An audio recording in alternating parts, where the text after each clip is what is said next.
Herkese salam, TV Show magazin kanalımıza xoş gəldiniz.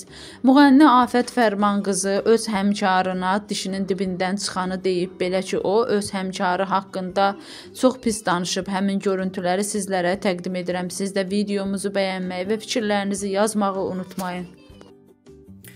Hə dostlar, deməli qorxduğumuz gəldi başımıza. 2 gün öncə klip çəkilişində rejissor bildirdi ki, Afət xanım burada üzük taxmaq məqamı olmalıdır senariya uyğun olaraq. Biz oradan aktyor tapmayaq deyə yoldaşımdan xahiş elədim. O da çox etiraz elədi, amma başa saldım ki, siman görünməyəcək. Zaten səni hamı görüb, tanıyır da. Burada nə var ki, razılaşdırdıq çox çətinliklə də olsa. Bu indi klip yayımlanarkən izləyicilər başa düşüb ki, mənim həyat yoldaşımdır. Altda yazırlar. Vay, bunlar bir-birinə nələr dedi, bu buna nə dedi, bu kişi bunu nə cür qəbul edir, bu ona nələr dedi. Siz ərinizin başında qoz qırırsınız. Hələ mən qoz qırmamışam. Kimin evində dava olmayıb? Sevəndə yaxşıdır, öpəndə yaxşıdır, ağzıma gələn deyəndə pis. Əgər mənim keyf mənim, sevərəm də, söyərəm də, öpərəm də, yaxşı edirəm. Bu bizim şəxsi məsələmizdir. Əgər belə obyektivsizsə, o zaman sizlə razı olaram ki, 2 bic doğan başqasının nərindən, altını çizirəm.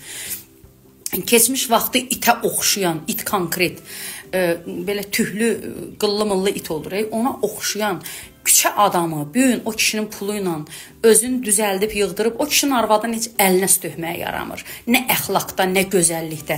Gəlib, indi o kişi piyan olub, pingvin, əlinə bu keçib, özdə kiminsə acığına bu keçib. Bunu hamımız yaxşı bilirik. Bu keçib, bunu indi, bu da bundan piyanlığından istifadə edib, 2 dənə də bic doğub, yerini rahat eləmək üçün.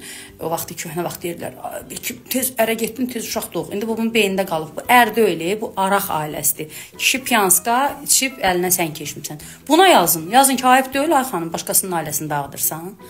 Hə, ona yazsaz, mən də mənə bir irad yazanda oturaram, deyərəm ki, bunlar belə haqlı yazır da, mən də bəlkə düz deyirlər. Siz o qədər nahaq yazırsınız.